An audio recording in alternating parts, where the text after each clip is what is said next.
Hello, everyone. Thank you for joining us today. We are still waiting just 1 or 2 more minutes to allow additional participants and attendees to enter. So please, just a moment. We will be starting in just a minute. Thank you.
All right.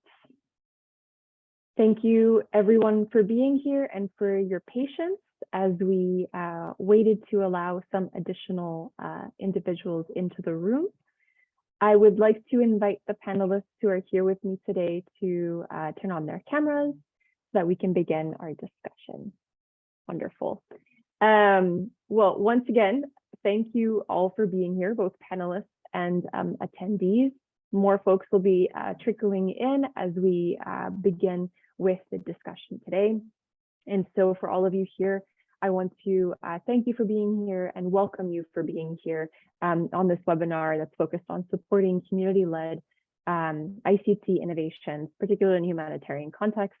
And I welcome you on behalf of the Executive Negotiation Project at the Harvard Humanitarian Initiative. If you haven't already guessed, my name is Saira Khan from my name on the screen, but I will also be your moderator for today.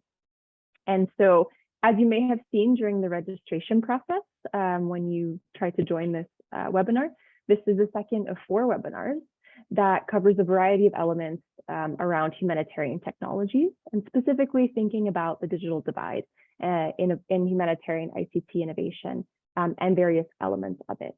And last week, we had our first webinar in this series that was focused on community, supporting meaningful community and stakeholder engagement.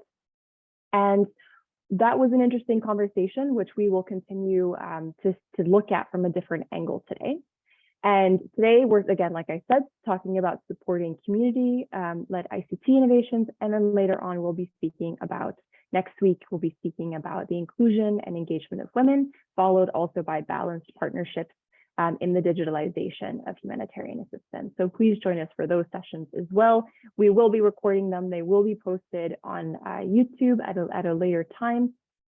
So you're always able to look back as well.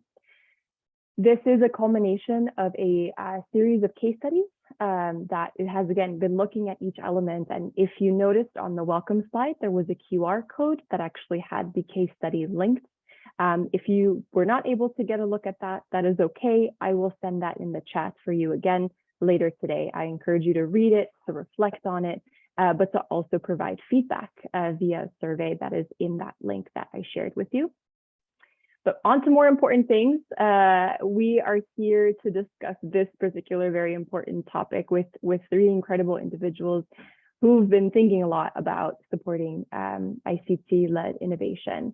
And so while last week we were thinking about really empowering community engagement throughout the innovation lifecycle, now we're looking at very much supporting ICTs and systems technologies created from within crisis-affected communities by local organizations, thinking about how we can best support them. When I say we, I mean the humanitarian community at large, and what needs to happen in order to make that effective, whether that is funding, resources, and most importantly, a change of mindset as well. So I'm really excited for the panelists here today to share a little bit about their experience on how they're doing this currently, how they hope things will change. So without further ado, I would like to introduce the panelists here today. And I will briefly introduce them and then hand it over to them for initial remarks, after which we'll have a round of Q&A. And for the audience members here today, I encourage you to please use the Q&A panel at the bottom of your screen and ask us questions that we will do our best to answer during this discussion. So I will go ahead and get started. So first we have Wesley Turner, who has been a consultant with us at the Executive Negotiation Project at HHI for several months now, working on a case study pertaining to this subject. But besides that, she also serves as the Director for Leadership and Governance Policy Lab at the Africa Center for Strategy and Policy, excuse me. And she's very much focused also her research on the intersection of human rights and technology, and thought about that. And so it's very interesting to have her here with us today. Then next, I will introduce to you Omar Al-Qadi, who is a Strategic Operations Coordinator with the International Rescue Committee, and is also on the Research and Innovation team, as well as the co-founder of Impact Hub in Amman, Jordan. He is based in Amman, I believe, as well. And Omar comes with a wide range of backgrounds from all over different parts of the world, but has been very heavily engaged with social entrepreneurship and social entrepreneurship. Wow, I'm still waking up, excuse me, everyone. But really focusing on marginalized change makers. So thank you, Omar, for being here as well. And then next we have Duha Abdulmonen, who is joining us from Iraq, and she is working with the Iraq Response Innovation Lab team at Oxfam, and has been for some time thinking about youth-led innovations. And so I think that'll be a really interesting perspective to think about more a very tech-savvy crowd as well, I'm sure, in ICT innovation and digital communities and agribusiness. And she's currently studying a master's in management of development. So we're all very excited to have you here. But I cannot do the justice to all the things that you have done and seen and have learned about. So I would like to pass it over to Wesley first. And Wesley, I would like to ask you to, if you'd like to introduce yourself further, provide any other details, please do so. And in your introduction, please think back to the case study that you spent so much time developing and all the research that you've done. And I'm curious to hear from you to kind of set us up for this discussion, and for the audience members here to know, what are some of the main challenges, the main things that you have found when we are thinking about supporting ICT-led innovations, and what some of the recommendations are accompanying that. So I'll pass it over to you, and then I will hand it over to someone else right after. So over to you, Wesley. Great, thank you so much, Sarah. I think you did a great introduction, so I really don't have much to add other than this has been a very interesting case study and an opportunity to really delve into the intersection of the localization agenda, the ICT and technology and innovation in the humanitarian sector, and kind of looking at how these two interact and what the challenges and barriers are, especially for those at the community level.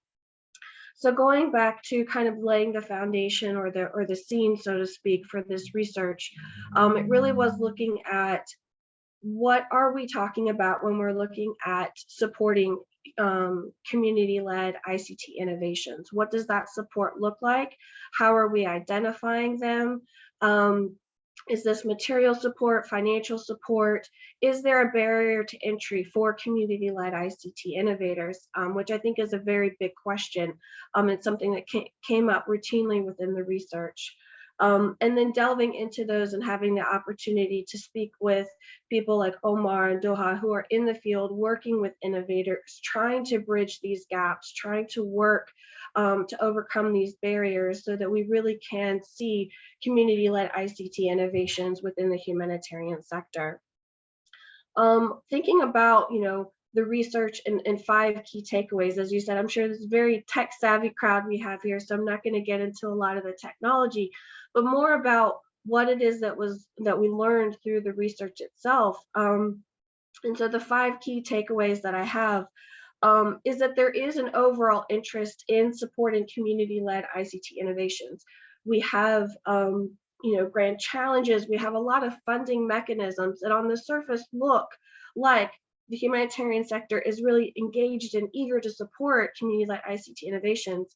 But when you dig a little bit deeper, then you start noticing there's some barriers to entry. How are these, community-led ICT innovators accessing this? Are they able to access it? What are those eligibility criteria that are established in order to, for applications? And that's when we kind of get into see some of those barriers. So, for instance, individual ICT innovators, perhaps those that, Doha are working with, are not going to be able to access funding through, the grand challenges because of the criteria that's set. So what are the funding mechanisms available to them? It's very limited.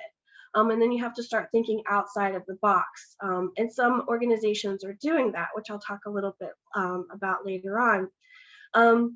But in addition to that, how are we defining community-led? Are we saying that community-led is someone who is based in an affected community? Is it someone who's from the affected community? Is it someone that's from that country?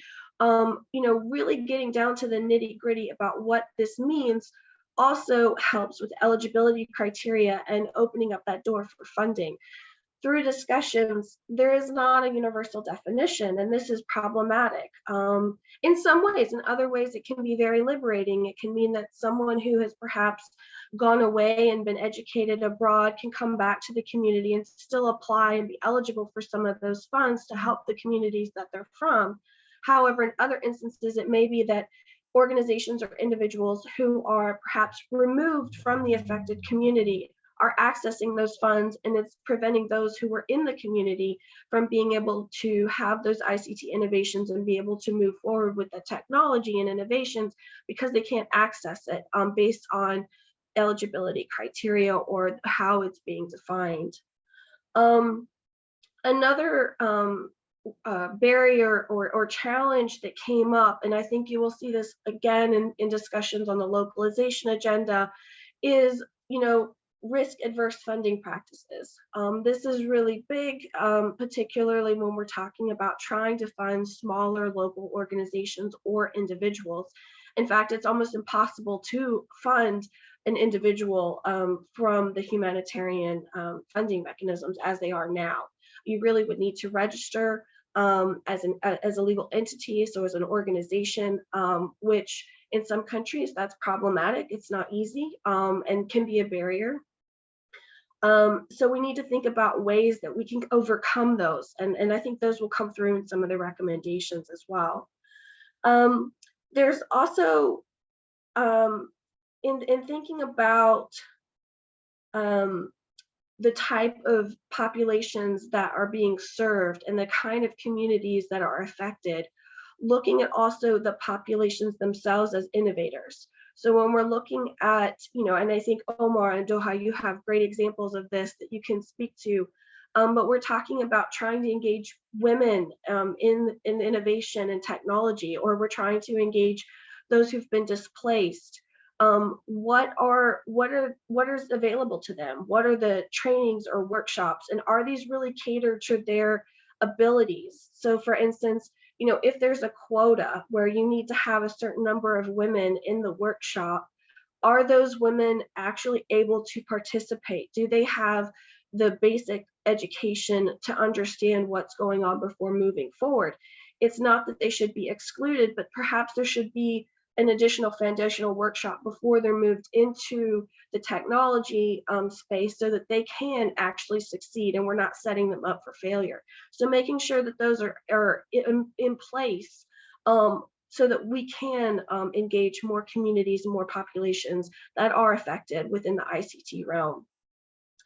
And as mentioned before, talking about different funding mechanisms, there's a lot of organizations, well, there's a handful of organizations that are trying some really new innovative practices, looking at crowdfunding, microfinancing, joint ventures. These types of modalities are being, pathways are being looked into because the traditional funding mechanisms aren't working or they're not available. So people are thinking outside of the box. Organizations like Orange Corners is working with governments and local organizations and banks on how to create loans in countries that don't traditionally provide small business loans. So these are the type of innovative things that are coming out of the community that I think is really interesting and exciting to see. But it's also one of those things that is coming out of necessity because the existing frameworks or the existing mechanisms are not providing the funding or the necessary support that is needed. And kind of going to, you know, my recommendations, because I really want Doha and Omar to be able to speak to their experience. But a lot of the recommendations that are put forward are, I would say, they're some of them are very general because, and they've been echoed within the localization discussion because they're not necessarily being addressed. And some of those things are looking at administrative burden. So when you're looking at, you know, smaller organizations applying for funding to scale a project, are they able to meet the administrative burdens associated with reporting? If they're not, then they're not going to apply. And that really, we saw that again and again, where the system is set up so that you can get your startup funds, your seed funding, but in order to take it to the next level, it means an increase in funds, which also means an increase in reporting requirements, which is prohibitive for a lot of small organizations or even independent innovators. And so looking at alternative ways of doing this would really help to increase the number of community-led innovations that are available. I think another thing that is mentioned is being able to define community-led, and whether that is at a mechanism level, so your particular funding mechanism where you have it clearly established is very important, or if you know, groups come together and create a universal definitions, it's important to understand who you're targeting and who's eligible for that funding, because having it so wide open means that you get into situations where you're funding individuals who are not necessarily from the affected community, and the responses are not sustainable. They don't necessarily speak to the immediate concerns of the community. There's a lack of buy-in. So that's really important to make sure that that criteria is established early on. And then I would say that so many organizations and individuals that I spoke to talked about wanting to increase the number of female innovators, wanting to increase the number of individuals who've been displaced, whether refugees or IDPs, and getting them engaged in that. But there are specific criteria and specific needs of those individuals. And in doing that, you need to make sure that the funding programs that you're establishing, the training and workshop programs, are taking that into account. And in particular, like when you're saying that you want to increase the number of female innovators, is that actually a criteria that you're assessing your grant applicants on? Most people say, yes, we want to increase that, but when we talk about the actual criteria of evaluating the applications, it doesn't exist. It's not there. So making sure that you actually have those in place would really benefit the populations that you're trying to target to fund. And with that, I think I hand that over back to you, Sarah. But again, it was very interesting and happy to answer any questions. Thank you so much for setting that up, Wesley. I think there's a lot to be discussed there. But before we get into this, the discussion more in depth, you know, thinking about the funding, who is a community member, I think if it's okay, I would like to pass it over to Doha in talking a little bit about, well, first, feel free to introduce yourself, the work that you do. I think especially with the last point that Wesley was bringing up in terms of the engagement and inclusion of women, I'm also curious to hear how youth is typically seen in these conversations, if they're also being included in similar ways or if there's pushes around it. But, you know, please introduce yourself, your work. Please comment on any elements of Wesley's a brief presentation, and then we'll pass it over to Omar afterwards. Over to you. All right, thank you so much. My name is Baha Abdul Manam, and you actually did a really good job in presenting, giving an overview. So as mentioned, I work in the Iraq Response Innovation Lab in Oxfam, and over the past couple of years, we've been working heavily with individual innovators in different fields. We've had the opportunity to work with individual innovators with the innovation specific to ICT, whether they are mobile applications or they are software systems. So what we've basically, the way that we operate is that we try to support ideas that are innovative ideas that are in just the initial point, just basically to take them from idea to an established enterprise or to a launched product.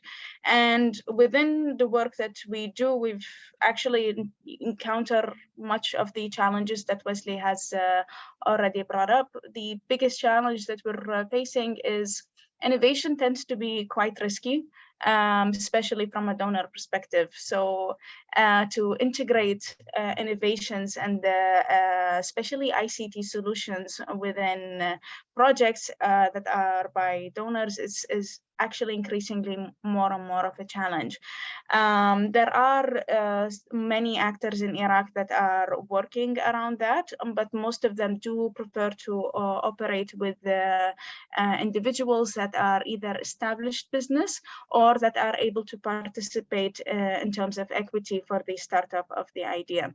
I would say we're one of the few entities that work with the innovators from scratch, but that also comes a lot with much of the challenges, which links back to women and representation of women in terms of innovation. Unfortunately, when you think about it from a skill perspective, in Iraq, males tend to be more educated than females, and they also have more limited access and ability to reach out and to connect with potential funders or whatnot. There are many attempts to basically establish and to create projects and initiatives that boost the participation of women, but these also come with their own set of challenges. Within the projects that we have supported, two of them have been women-led, and to be honest, the two that we have supported were ICT-focused solutions, and which was a very interesting experience for us. It was the first actual ICT solution, innovative solution that we've supported, and it happened to be led by women. And however, one of the approach that we usually work with is that we support the idea owner. They don't necessarily have to have the ICT technology or the capacity. So we link them up with the service providers that can basically transform the vision into a product. And this is where it becomes also difficult in terms of understanding the capacity that exists in the country. While there are just as in terms of reference, before 2003, very few people had access to mobiles. Very few people knew what the internet was in the country. And then suddenly you have this gigantic boost in everything. But internal capacity and education is still trying to catch up. And there's still a gap in there when it comes to the capacity to transform the vision and to basically harness IT solutions and to use them in order to create impact. There's a lot of appetite, but the problem is, like, when it comes to the execution, this is where much of the problems and the difficulties actually take place. I can go on much more in terms of challenges and from the experiences that we've had, but I believe that's good for now. I'll hand it over to you. Thank you so much for adding some really great examples in this conversation, which we'll certainly come back to. But in doing that, Omar, you have so much material to respond to now as well. So please introduce yourself, your work, and feel free to build upon everything that was said as well. Yeah, thank you, Sarah. So my name is Omar. I'm currently working with the IRC Research and Innovation Lab, where we design, test, and scale life-changing solutions for people affected by conflict and disaster. And I also one of the co-founders of Impact Hub Amman, which is a global network to support social entrepreneurs around 50 countries around the world. But I also have experience working closely to the field with UNICEF, and especially at the beginning of the Syrian crisis, I worked in refugee camps to develop programming and also to integrate innovation and ICT innovation to improve the quality of the service provided in refugee camps. So I have like I would say a diversified experience of how much the community were engaged. And the good news that I see a lot of improvement from when the Syrian crisis started and we were in the emergency mode. We needed to develop like innovative solution, and we had this time to engage with the people affected by the crisis. However, they were like their voice were taken, they were listened to, and their solution or ideas were integrated into the solution. Whereas in the recent year, there is definitely huge focus from the humanitarian actors to engage the refugees and the community affected by the disaster more and more, and to kind of like put them in the driver's seat to develop their own solutions. And there is a lot of challenges associated with that, obviously, from everything mentioned. My role is that I really like the role I play, and my role is like managing operation for innovation. And that role was created because, to be very honest, the humanitarian ecosystem is very dysfunctional for innovation to work, and especially to engage community members. And I think the main challenge that we have is we want the community members to adapt to our like processes and system. And I see like it should be the other way. We should design a new processes, a new system that is conducive for community members to be effectively and meaningfully engaged to develop and lead their innovative solution. There is a lot to talk about, and I know like we have questions to discuss, but I want to mention something about women engagement. And in my experience, actually, we had very successful engagement of women in our program. First of all, we were very intentional about like the quota of community members being like at least 50% women, but they were also the most successful participant in the program.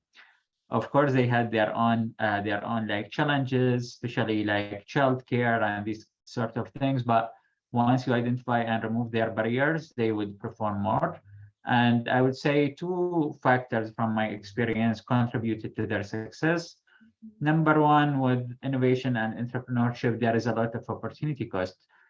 So based on the culture, you see like in the family members, most of the men are working full time, and they have to continue working to bring in money and food on the table. Whereas the woman is like, she have most of the time she have free time. So when they joined the program, they didn't have a huge opportunity because their opportunity costs were the time contributed rather than losing money. And this is one of the interesting like barrier that we identify for community members to participate. And secondly, because they were also not given the chance to prove themselves. So for them, it was a huge challenge, and they really were like eager to work 200% capacity to prove that they can innovate and come out with a solution. So we really love the experience of working with women community members. And yes, with that, I would end here and let the discussion flow. Wonderful. Thank you so much. As you were all speaking, there were a few questions coming in the from the audience members as well, and I encourage the audience to please continue asking wonderful questions. I will say there's several questions. I think all of you have each also brought up the role of women. So I think we can certainly touch upon that. But I would also like to note that we're going to be speaking about the inclusion of women very specifically next week as well for the full hour. So we'll definitely be diving into some of these questions that are coming in terms of how to protect women in armed conflicts and thinking about how women are included more specifically. So we can touch on that. But first, perhaps I would like to bring up a question, maybe going back to you, actually, Omar, given of your experience also in working in a refugee camp. And there's a question from an audience member here who is joining and also has been a refugee and would like to maybe think a little bit more and is asking about why perhaps there isn't much support for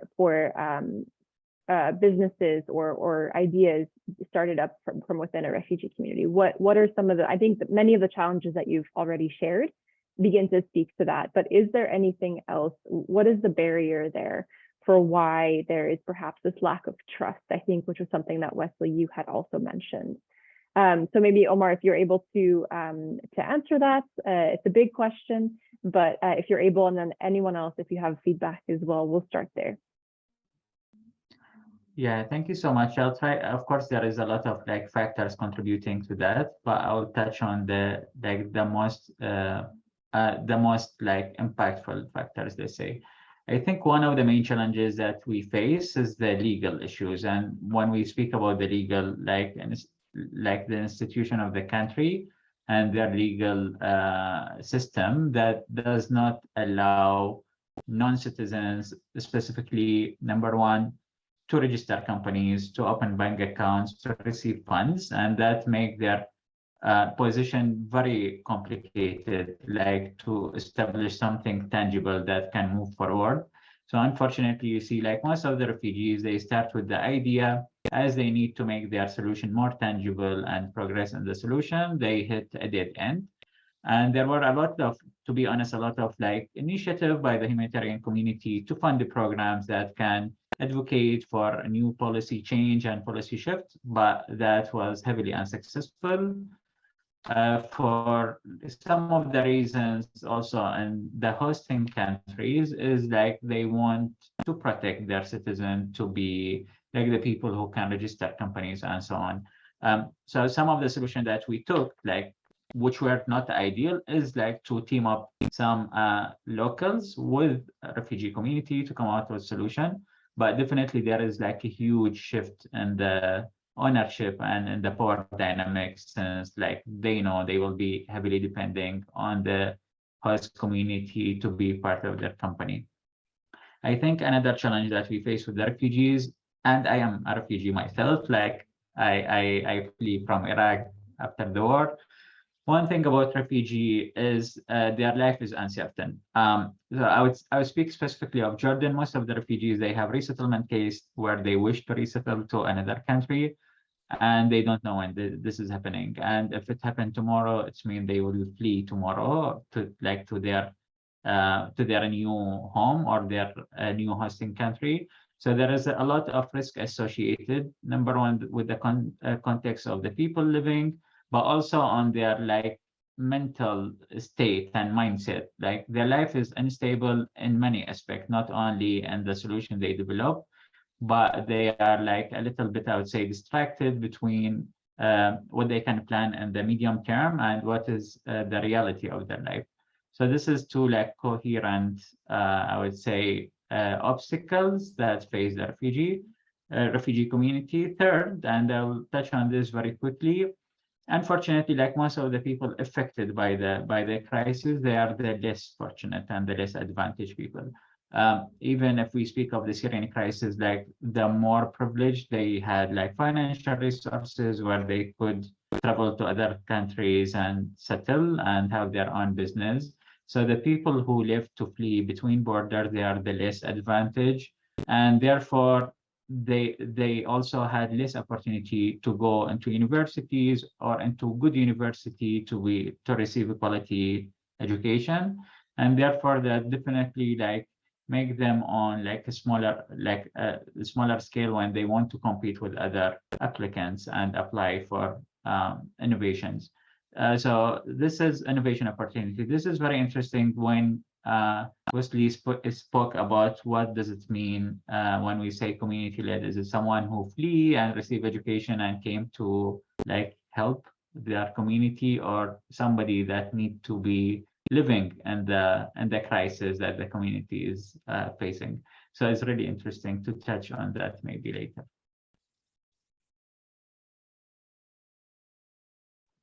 I'd actually like to add a little bit more here. So other than what Amar has mentioned in terms of the legal framework, unfortunately in Iraq we have the same difficulty. It's actually very difficult for an Iraqi to open their own business and for their own organization.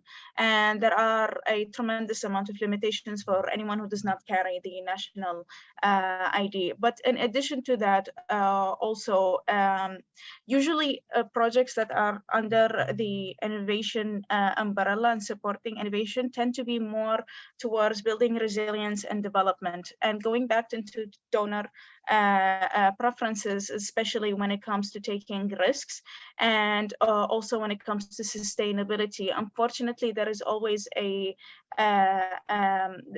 donors are more less inclined to invest in long-term innovations that are not from the nationality of the country in which they are operating in. I believe this is more or less changing in some of the countries. Jordan is actually one of the most flexible countries in compared to Iraq because refugees are more entwined with the fabric of the community. In Iraq, much of the interventions, for example, has been very much focused on very urgent assistance, on food, shelter, and that's the type of programming that is designed to support refugees. There hasn't been any movement towards more in terms of resilience building and the development focused on supporting innovations that are presented by refugees. Unfortunately, this is one of the biggest challenges that humanitarian actors face when it comes to basically trying to carry out the vision of implementing innovations without for the community, without paying attention, like, is this local or is this a refugee? But there are parameters that exist that limit that. But this is from an Iraqi perspective. I'm not sure what the exact context of Uganda is, but this is from my experience. No, thank you. I think that's very helpful. And of course, every context is slightly different in terms of legal and, access and education, et cetera. So I think this is a very helpful insight. Thank you so much for sharing it.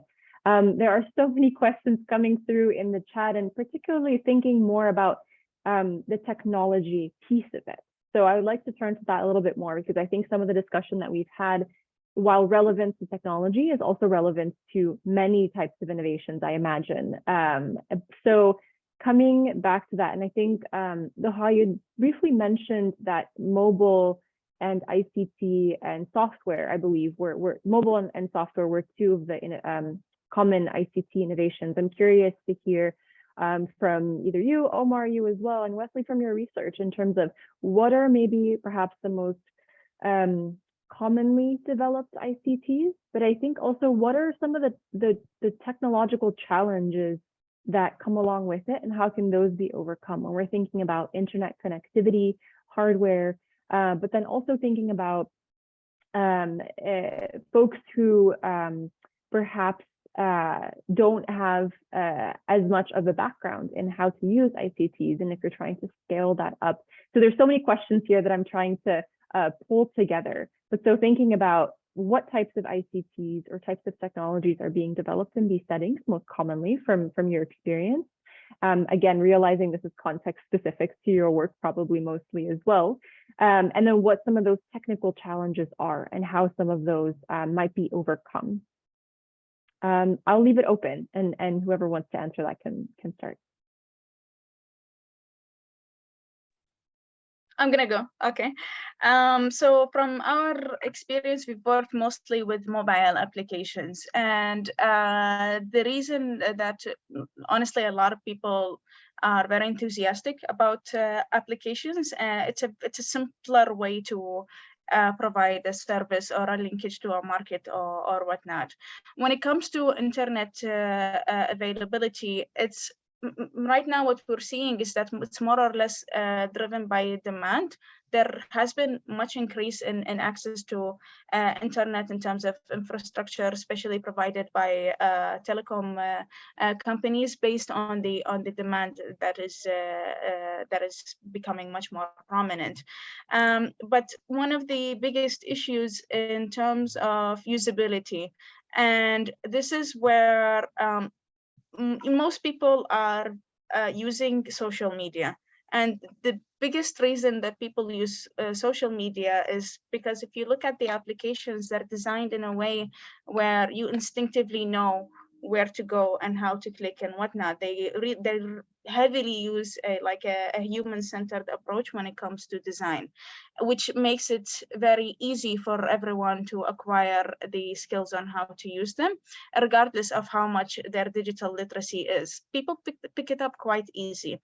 However, this is actually one of the biggest challenges that we're facing when it comes to creating mobile applications, innovative mobile applications. Going back to the technical capacity in the country, sometimes the innovators themselves are not exactly very privy on knowing like how to make the application very human-centered in terms of design, and to make it easy, reducing the mental load when somebody is using it. And when this becomes an issue is when the company or the service provider is also not taking that into account. Like, we have some applications that were created in Iraq in the past couple of years. The idea itself is really nice, it's very creative, it's helpful, but the design, unfortunately, adds so much burden that it's not very user friendly, and this is it's very much hindering the process of using more applications to solve much of the issues that are there. And that's why a lot of entrepreneurs here are relying just on social media and steering away from creating another layer on another platform, despite the opportunities of how this can actually help them. In terms of how to fix this, I would say there are some really interesting opportunities for development, like offered by major companies. However, I would say the biggest issue that most people in Iraq are facing is language.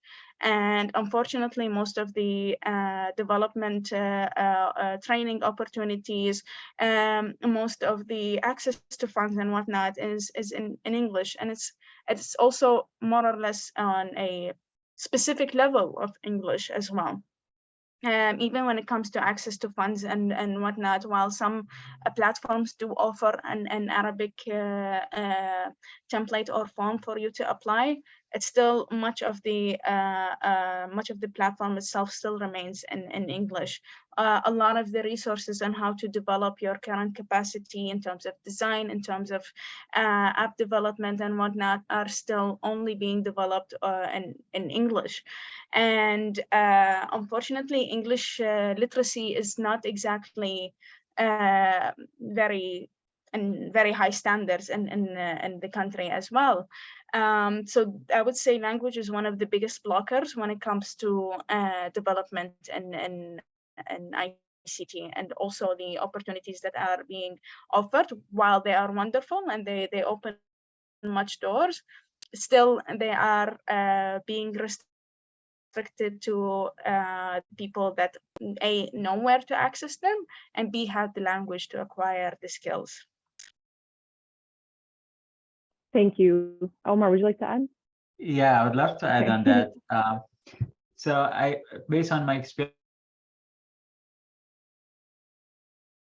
innovative solution developed by the community member is to facilitate the provision of services to the affected community, with a focus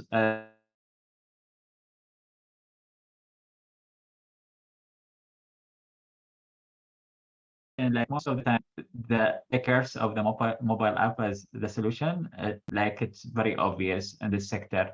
And how we try to tackle this, we speak with innovators and we try like to tell them actually the technology is your tool to deliver your model. So the innovation comes in the model that you develop, and the application is just a tool.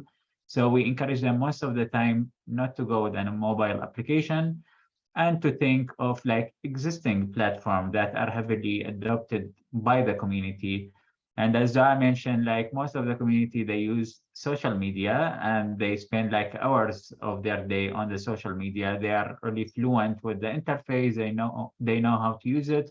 So we encourage like 2 teams successfully from the cohort that we supported to use social media to provide their services rather than reinventing the wheel and inventing like a new application that they need to convince the community member to use. One of the project was to support community members with mental health like tips and consultations, and that worked really well. So this is one of the things that we use to tackle the challenge of like people coming up with mobile application. Nonetheless, this also come with a challenge, with another challenge in general related to ICT innovation, is that we only able to reach the people that are connected to the grid. And today, because like we see millions of people connected to the internet, and we could only think of these people as the people existing. But what about like farmers who live like 500 kilometers from the capital, who they don't have access to electricity, to the internet, they are totally off the grid. And even for us, when we do our assessment to see like let's say statistics of the people affected by the crisis, they are usually not detected. So we are mindful of this and we think of creative ways to reach them, but definitely ICT is not the best solution for them. I would also touch on the point that I mentioned about like developers and connecting innovators with ICT development, let's say from the companies from the private sector. One of the main challenges is most of the time community members, they are scammed by the developers. Number one, because they are not tech savvy, they don't know the technical details, and therefore, unfortunately, they face the harsh truth of the private sector, where people are motivated by how much money they can take, and by offering as less as they can. So definitely, like this is a main challenge when you try to integrate the community members with the real world, and that's when they break out from like working with support organizations such as NGOs who have like the humanitarian and the impact aspect, and they deal with private sector who only think of money and profit. Most of the cases I saw went really bad because when they developed the contract, they didn't know like what they should be included in the contract, and they ended up getting very minimum services for the money they paid. And I will end here. Thank you, Sarah. Thank you. Thank you both so much for those responses. And we're very quickly running out of time, and there are still so many questions and so many elements to be discussed. But I think, again, coming back to an audience question and thinking about how, you know, the many great examples that you've mentioned, the challenges and what's gone well, what's not gone well, I think I'd be curious to hear a little bit more if that has changed at all after in a post-COVID world, or not post-COVID, ongoing COVID world. And if perhaps some of those barriers have changed, if, you know, also in terms of the role of donors are more, you know, local developed initiatives being supported, has some of that changed? And I think, Wesley, perhaps I'll start off with you and answering that, given that your case study very much focuses on, or has a section on COVID, kind of at large. So thinking about some of those, how has this space shifted, perhaps through your research? Has there been more interest that's been generated in thinking about technology, remote technologies in these situations? And then after your response, again, others, please chime in. Otherwise, I'll have one more question to try to end on a positive note, and then we'll be wrapping up. So Wesley, over to you. Great, thanks.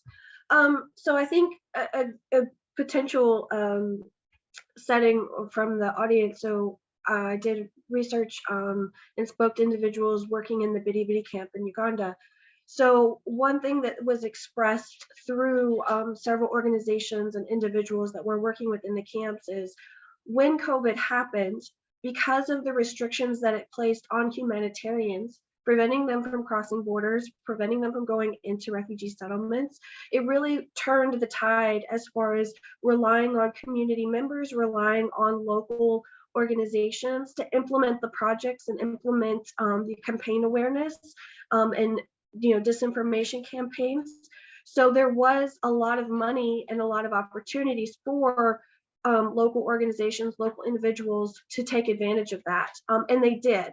And for example, in Bidi Bidi Camp, there was a Wi-Fi center that was established, and a local youth group started recording videos in local languages to raise awareness about prevention mechanisms for COVID. So hand washing, running counter to a lot of the misinformation that was being promoted. They also used youth to go around and collect stories about how COVID was transmitted to again, combat misinformation.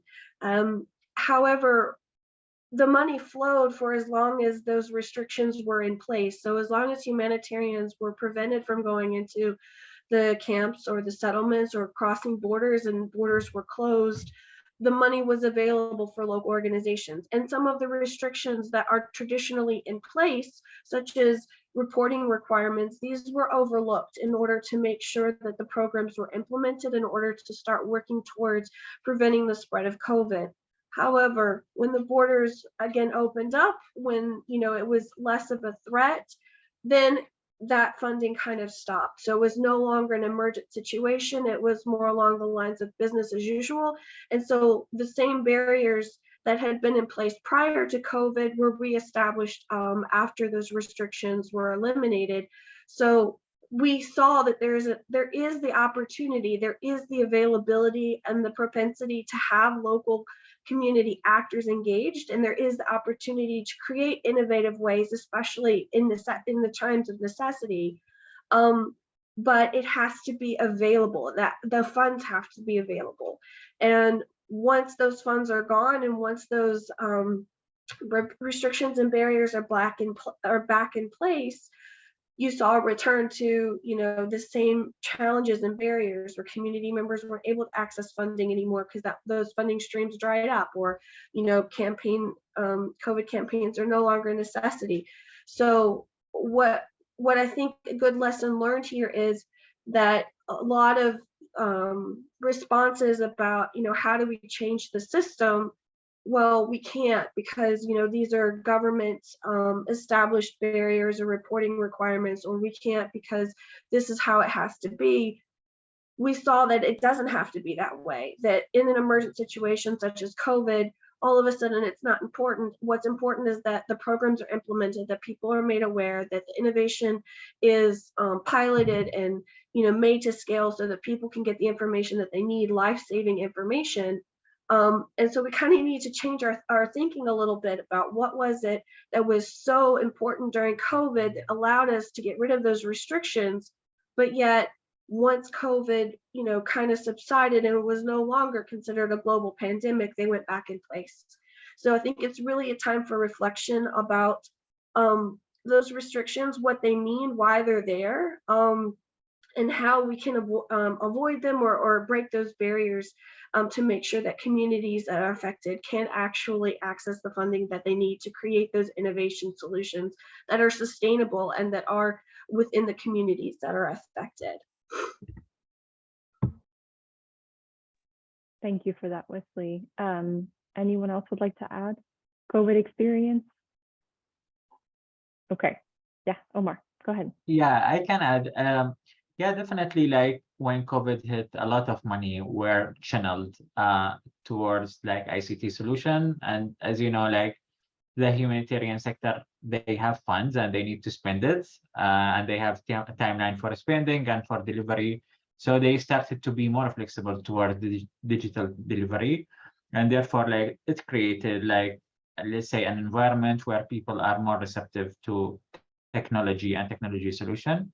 However, during COVID itself, during that 1 year, it affected a lot of the people who were working on ideas in the very early stage, because they couldn't survive, like their ideas couldn't survive. Most of them, they actually dropped out of the idea and they discontinued.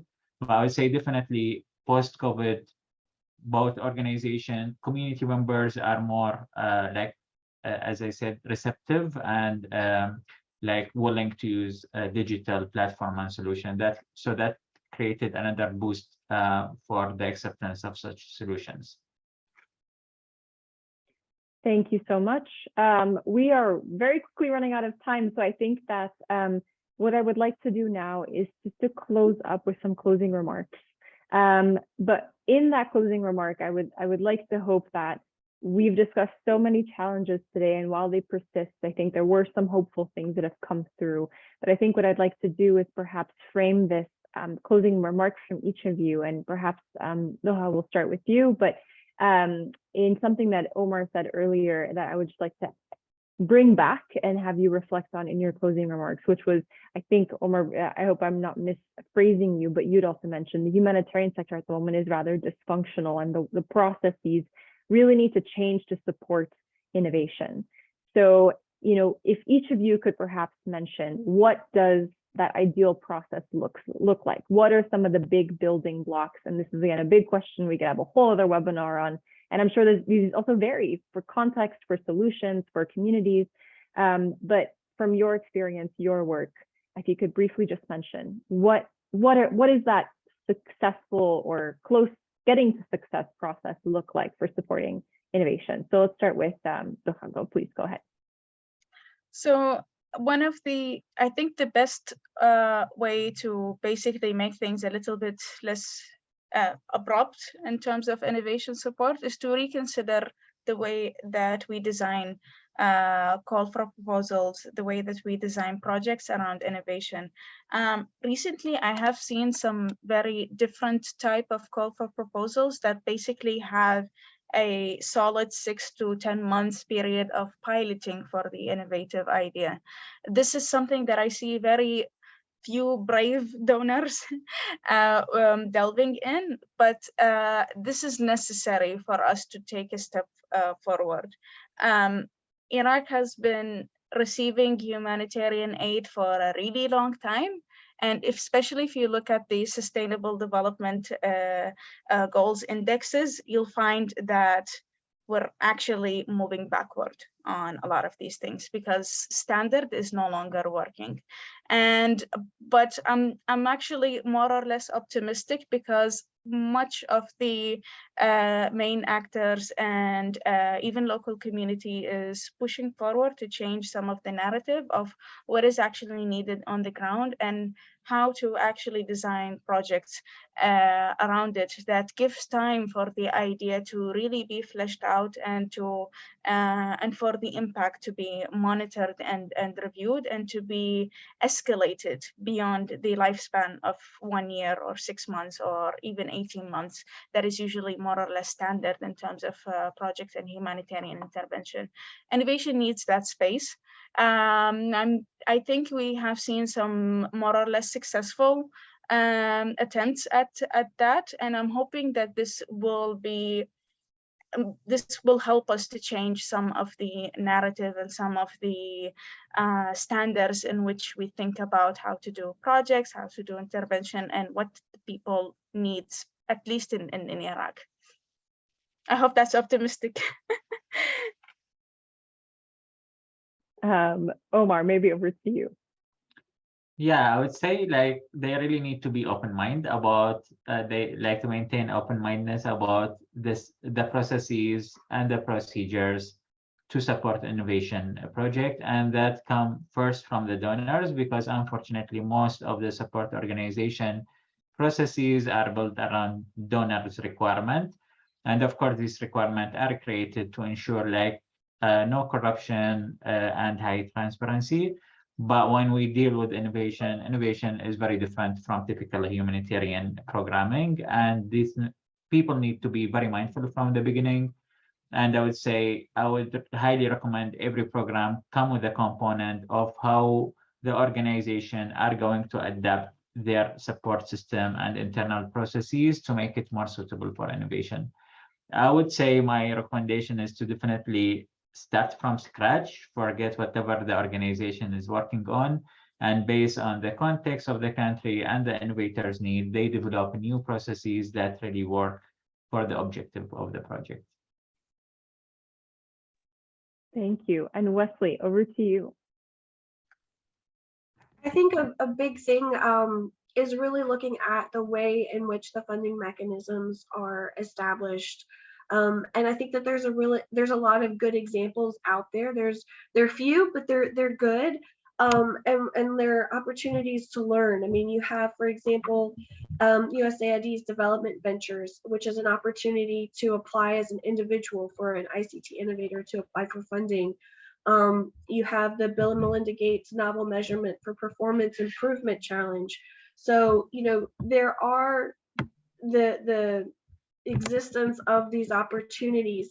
We just need to get them to become more, to really work again, and looking at supporting the community-led ICT innovators. So making sure that we define that, making sure that the funding is there for them, that we look at the eligibility criteria and how that can be a barrier. And we look at language. I mean, as Doha mentioned, so many of these grant applications are, you know, limited to English, French, very few in Arabic. So making sure that language is not a barrier, location is not a barrier, status is not a barrier. So just kind of going back and looking at how would you like to receive funding? You know, you make it flexible, you know, limit those reporting requirements, but then also what are the challenges to accessing that funding, and how we can break through those barriers to make sure that the communities that are affected can create the solutions for their environment, for their communities, and make them sustainable, because ultimately that's the goal, is for sustainable solutions. Thank you so much, panelists, for such excellent and very interesting remarks. You know, I think there is optimism and there is hope, but I think also still much work is still something that needs to get done. And I think particularly, I think we keep, you know, reminding ourselves through this conversation how much money matters, unfortunately, in some of this and making it happen. But with that said, thank you so much once again for your remarks. Audience members, thank you for all the emojis towards the end. It was very nice to see claps and cheers. And thank you so much for all your wonderful questions. I'm sorry we couldn't get to all of them. Oh, more claps. But thank you all for being here and for being a part of this very important discussion. Please take a look at the link in the chat. You can just keep it open. It's on the case study that really, you know, elaborates and adds additional points on some of these conversations. But again, panelists, thank you so much for this incredible conversation. And I hope everyone has a wonderful day.